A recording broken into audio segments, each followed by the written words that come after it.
রাত তখন ৮টা মতন বাজে। ব্যাগপত্র গুছিয়ে বাবুকে সঙ্গে করে নিয়ে বেরিয়ে পড়লাম বান্ধবী বাড়ির উদ্দেশ্যে। আর শীতের রাত ৮টা মানে অনেকটাই অন্ধকার হয়ে যায়। সত্যি কথা বলতে এখানে না মানুষজনের ভয় আছে না কোনো কিছুর ভয় আছে। তা এত রাত্রে কেন বান্ধবী বাড়ির উদ্দেশ্যে গেলাম, চলো পুরো ভিডিওটা দেখতে থাকো, তাহলেই বুঝতে পারবে। হ্যালো এভরিওয়ান, কেমন আছো তোমরা সবাই?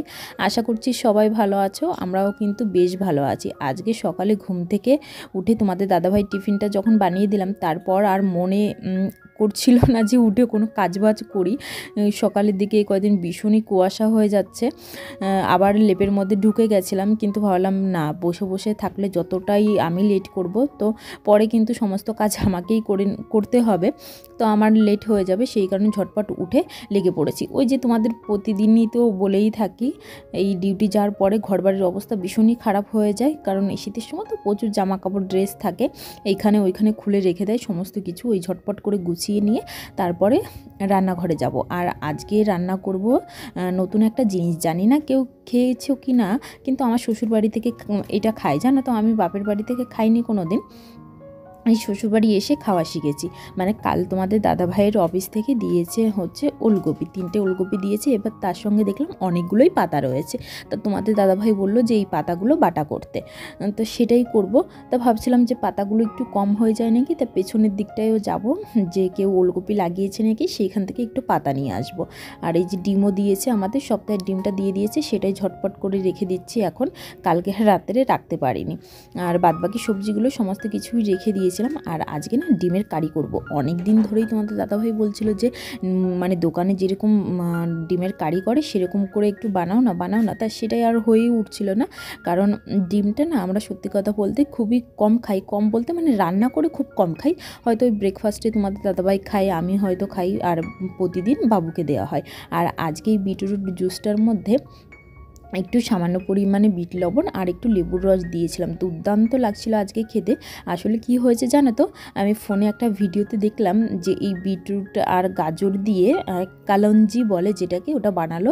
হালকা করে একটু ওর মধ্যে সর্ষে মানে ক্রাশ করে দিল হামলদিস্তায়, তার মধ্যে এই বিটরুট কেটে বেশি পরিমাণ করে জল দিয়ে আর একটু লঙ্কার গুঁড়ো নুন দিয়ে রোদে রেখে দিল। তারপর দেখলাম যে সেই জলটা খাচ্ছে লেবু দিয়ে, তা ভাবলাম যে সেরকম একটু বানাই, বাইরে তো রোদ নেই, তাই একটু নুন লেবু দিয়ে বানিয়ে নিলাম। দুর্দান্ত লেগেছে কিন্তু খেতে।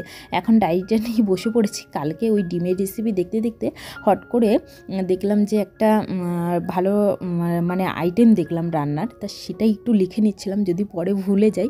সমস্ত কিছু কিন্তু ঘরে রয়েছে, তা ভাবলাম যে কিছুই যেহেতু বাইরে থেকে কিনতে হবে না, তাহলে এই রেসিপিটা একদিন বানানো যাবে। সেই কারণেই কিন্তু ঝটপট করে একটু ডায়েরিতে লিখে রেখে দিলাম। আর আমার সকালে যেইটা খাওয়ার দরকার মানে বিটরুটের জুসটা, সেটা খেয়ে নিলাম। এখন ওই যে পাতাকপিগুলো বললাম যে ওই পাতাটা কেটে নিয়েছি, এই কালো জিরে, শুকনো লঙ্কা বলছি কেন, কাঁচা লঙ্কা আর বেশ পরিমাণে একটু সর্ষে ফোড়ন দিয়ে নুন হলুদ দিয়ে এটাকে ভালো করে ভাজা করে নেব। যেই ভাজা হয়ে যাবে এটাকে মানে পেস্ট করে নিতে হবে। শিলনোড়াতে নেই, শিলনোড়ায় পেস্ট করলে কিন্তু ভালো হয় খেতে, তাই আমি হচ্ছে মিক্সির মধ্যে করেই পেস্ট করে নেব। মোটামুটি আমার রান্নাবান্না হয়ে গেছে। এই যে এখন এই জায়গাটা ক্লিন করে নিচ্ছি, কিছু বাসন রয়েছে সেটাও ধুয়ে নেব। আর জানো তো এই কয়দিন ধরে আমার এই গ্যাসটার জন্য খুব মানে ওভেনটার জন্য ভয় করছে। আমি ফোনে একটা ভিডিওতে দেখলাম এই গ্লাসের যে ওভেনগুলো সেগুলো না ব্লাস্ট করে, মানে বেশি হিট হয়ে গেলে। সেই কারণে এই ভিডিওটা দেখে আমার ভীষণই ভয় লাগছে, ওই জন্য না বেশি। আর এখন তো প্রচণ্ড ঠান্ডা, অসুবিধা নেই, কিন্তু গরমের সময় যা প্রচণ্ড গরম পড়ে, সেই কারণে একটু চিন্তা হচ্ছে। মানে বেশিক্ষণ ধরে কোনো জিনিস হিট করে রান্না করা যাবে না, মানে দুই সাইডে একসঙ্গে রান্না করলে গ্লাসটার তো হিট হয়ে যাবে, ফেটে যাওয়ার সম্ভাবনা থাকতে পারে। ঝটপট করে এদিকে থালা বাসনগুলো ধুয়ে নিচ্ছি। হ্যালো ফ্রেন্ড, দেখো আজকেও আবার ছাদে চলে এসেছি জামা কাপড়গুলো মেলতে।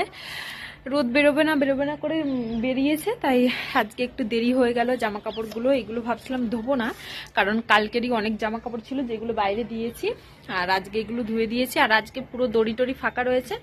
উপরের দিদিটা উনি আজকে জামা কাপড় সব মেলেনি, কারণ উনি হয়তো কোথাও ঘুরতে গেছে।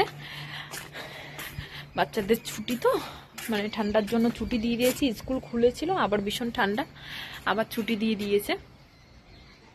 তাই। আর বাবু নিচে রয়েছে, এখন ঝটপট জামা কাপড়গুলো মেলে দিয়েছি, এখন নিচে যাব, ও নিচে খেলা করছে।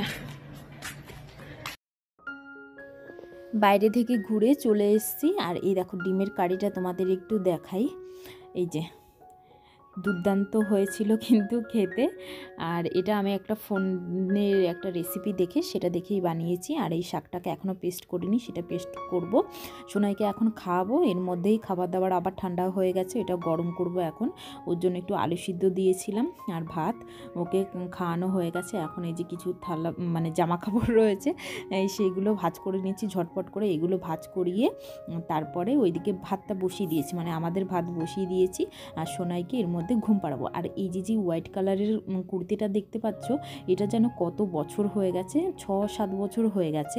মানে জিনিস যত্ন করে রাখলে না অনেক দিনই থাকে, সত্যি কথা বলতে।